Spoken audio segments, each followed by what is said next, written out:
And hello. Oh, we have a thumbs up already. Might just wait a couple of minutes to see if this stream quality has been automatically lowered. That's right. To deal with the somewhat lower level of internet that I've got here.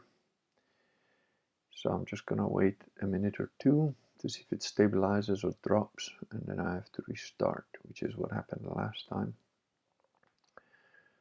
But if you're in here, feel free to make yourself known.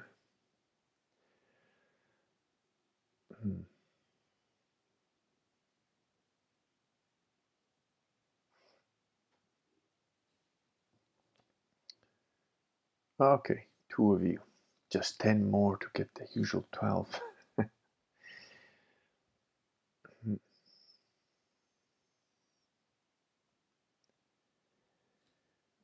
And okay, so I did post on Social Galactic. Oh, down to 1.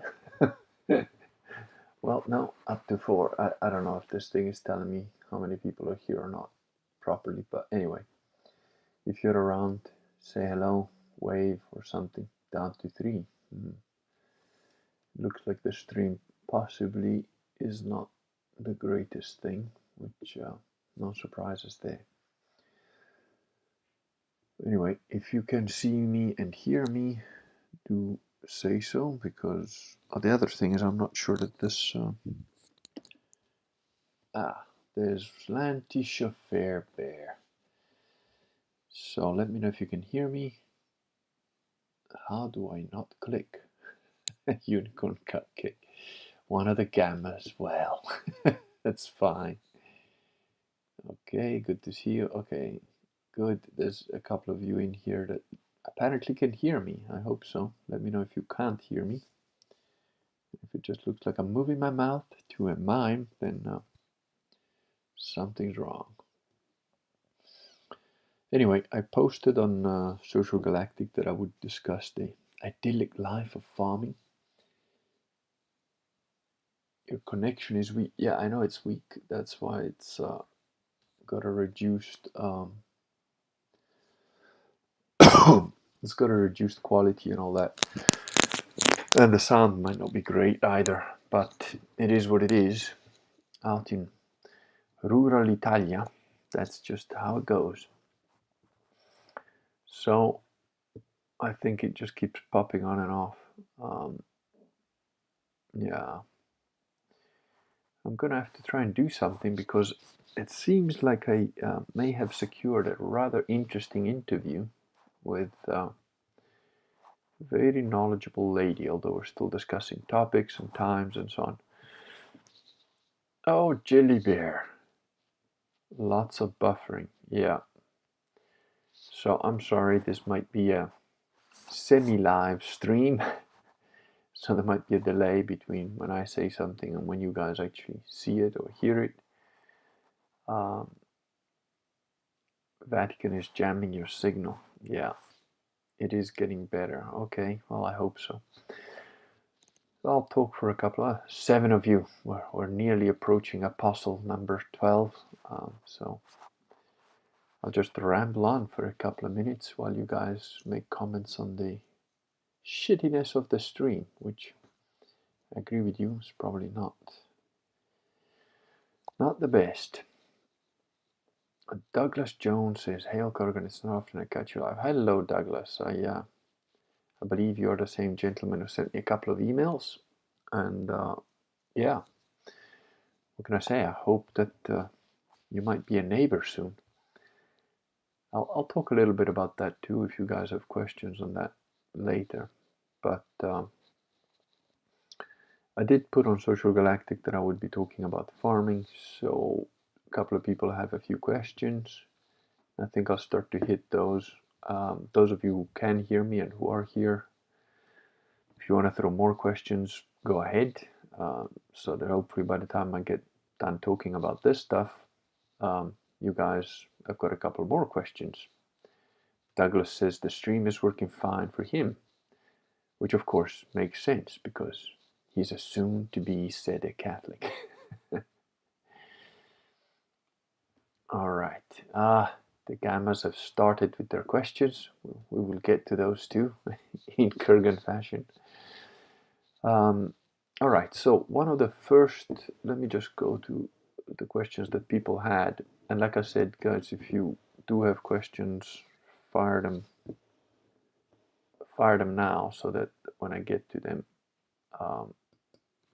right, so that when I get through this, your questions are there for me to answer next.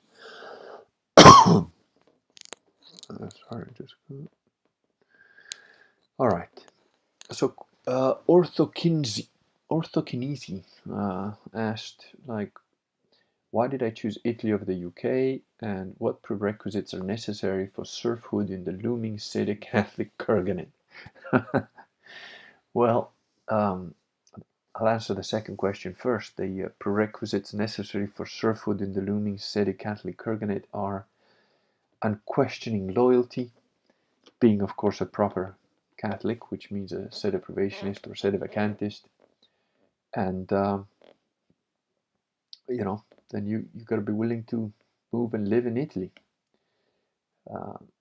in rural northern Italy, to be precise. If you sort of precise, if you want to be part of the small citadel which we are busy building here, and let me say, there are indeed a few people that have moved next to me, and there are a few more that are going to move next to me.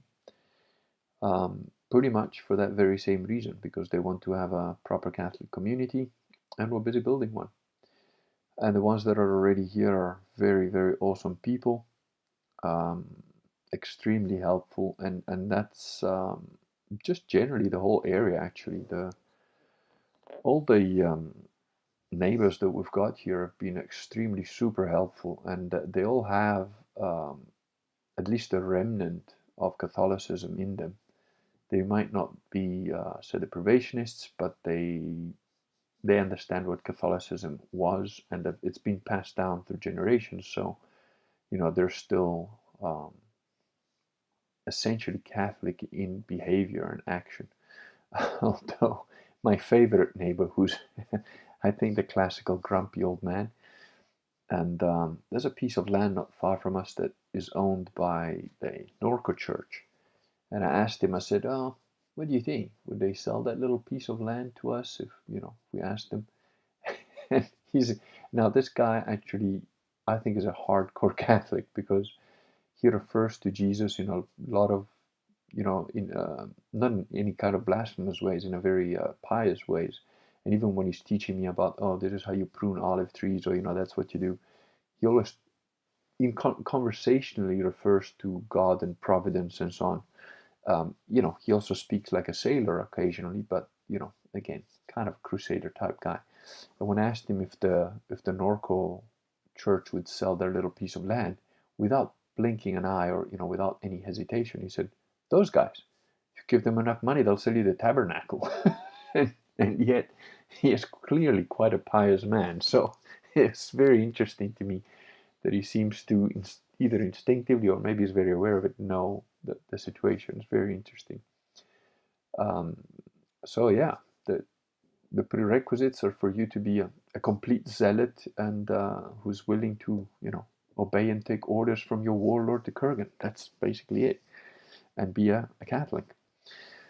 Why did I choose Italy over the UK? Well, if you see what's going on in the UK now, you'll know why.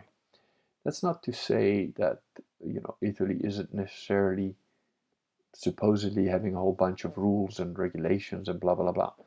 But Italy being Italy, things are never quite as clear cut or as drastic as the news will make out. Mind you, that's true all over the world, that things are never quite as bad as the newspapers and the television would have you believe. But in England, everything is a lot more regulated. Everything is a lot more, how do you say, there's cameras everywhere. You're pretty boxed in. You don't really have the chance to just say, screw it, I'm going to buy a bunch of land and see you when I see you. Another point is that in Italy, they've got pretty decent gun laws, hunting laws, and so on. And there are various towns and villages throughout Italy where the mayors and so on have basically said, nah, screw this, we're not gonna follow any of these nonsense rules, and I've just gone ahead and done that. So eventually, if we have a large enough Catholic community here, we might just decide to do that as well. He continues to ask, will I be selling olive oil in the future? And if yes, will you have a sedeprivationist bishop bless the olive oil? And you have a rough estimate as the price of this olive oil. Hopefully I'll be selling olive oil in the future, but I've given myself basically a year to get this place in some sort of shape, because it had been, thanks to the hippie farming, biological, organic, whatever, grass chewing, vegan hippie that used to own this place. He basically left the thing go to crap for like 3 years in a row. So there's a lot of work to do here. And I've given myself a year to get things, if not ship shape, at least in a semblance of dignity, as befits the possessions of a warlord. As for the olive oil prices, that it depends. There's a lot of people in this region that do olive oil anyway, so probably, I don't know, 10 euro a liter would be the going rate between neighbors and so on. But it depends if you export it. It depends what quality of oil. It depends what quality of olives. It depends the type of olive oil processing that you do. Most people just go to a company that specializes in producing oil from the olives. We're looking at, we're exploring the idea at this point. We're not pressing olive oil, although I've made my first batch of olives under, I don't know what you call it, like when you put olives in brine essentially to keep them, and I've done my first little batch of them. But at this point, we're just talking about the possibility of doing elite olive oil, which is a very rather involved process. So, if that ever works out, um, maybe it would be a bit more expensive, going to 25, 30, maybe even 50 pounds a liter. But then there's, export costs, and there's all sorts of things I don't even know about yet.